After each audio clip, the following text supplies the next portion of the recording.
तात्पर्य असं आहे, उपजोनी बुडकी येऊ काला खाऊ गहिबा. आपण माणुसकीचे जे कार्य आहे, माणसाचे जे कर्तव्य आहे, त्या कर्तव्या व्यतिरिक्त दुसरे जरी कार्य करत बसलो, कोणते कार्य? आहार निद्रा भय मैथुन सर्व योनिशी समसमार परी मनुष्य देहाचे ज्ञान वेगळेची अर्जुना. आहार म्हणजे खाणे, आहार म्हणजे आणि निद्रा म्हणजे, भय म्हणजे भीती वाटणे किंवा भीने, आणि मैथून म्हणजे, आता हे मराठी भाषा नाही समजे तर कोठा संस्कृत समजणार आहे. म्हणून तुम्हाला आधीच सांगितलं का हा जयगत ना हा सूर्य असं सिस्टम करून तुमच्या समोर ठेवावं लागेल. उदाहरण कळला ना? नाही तर म्हणाल महाराज ज्ञानेश्वरीचे बोला आले काय पटापट बोलतायत, नाही तर त्याला काही अर्थ राहणार नाही. साहेब मोजे त्यास पैसे नाही का? 5 वर्षाचा मुलगा आहे, 20 किलोचा वजन डोक्यावर दिला जमन का? पाय त्याचे चेपल्याशिवाय राहणार नाही, नाही का?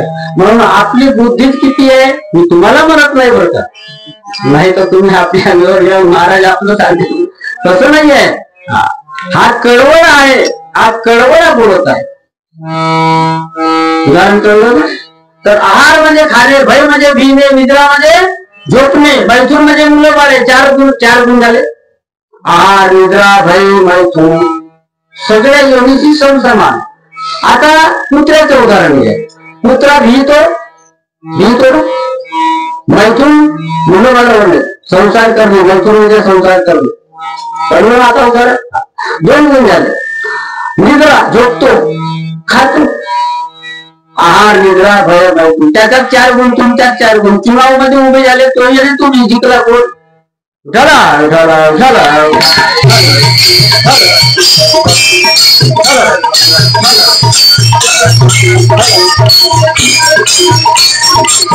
सांगा ना, आपल्या रामटेच्या चुनावामध्ये कुत्र्याची पार्टी तयार झाली.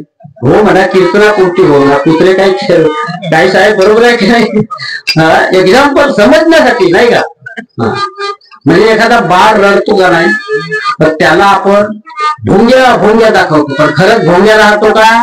तशासारखा आता भोंग्याच भोंग्या नाही का? बाळ समजून जातो भोंग्या म्हटलं का. भोंग्या नावाची काही वस्तू असते का? वस्तू ते राहतच नाहीये. त्याने चांगली खुर्ची द्या जास्त काय. तर मला काय म्हणावयाचे आहे, जिंकला कोण मग? 4 गुण त्याचे, 4 गुण आपले.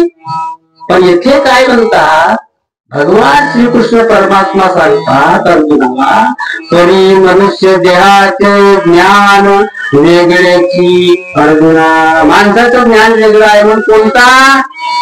हाच तो ज्ञान तू बसले आहे नाही का? पशु पक्षी आले का बसायला? आले का? आपण बसलो म्हणजे आपण आपल्या बुद्धीला वैभव आहे, आपल्या बुद्धीला वैभव आहे. हरिपाठामध्ये तेच मी आता सांगितलं, वेदाचा पाप आहे. बुद्धीचे वैभव अविनाशी, बुद्धीचे वैभव अविनाशी, बुद्धीचे वैभव अविनाशी.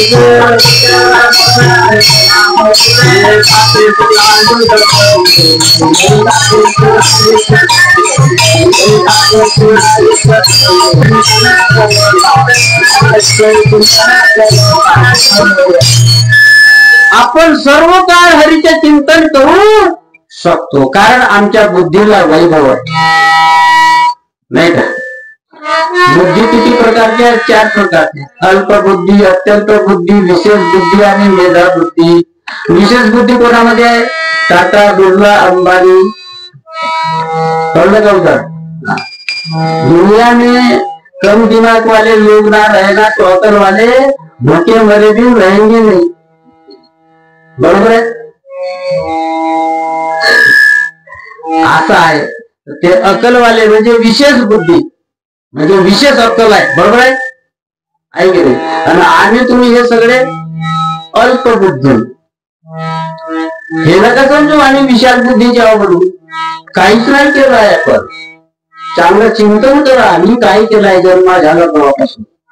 फक्त लग्न केले, जमिनी घेतले, जायदाद घेतले आणि 4-5 इवाई बनवली. त्याच्याकरता काय केलं काय हे सांगा ना. छातीवर हात छोटा असा. मी काय केलं? जन्मी काय केल्या, मेल्या गवारा नाही का? एखाद्या दिवशी चिंतन केलं त्याच्या नावाचं बसून केलं का? आजच्या दिवस फिरीच नाही का? वेळ नाही आपल्याला, वेळ नाही असं म्हणतात.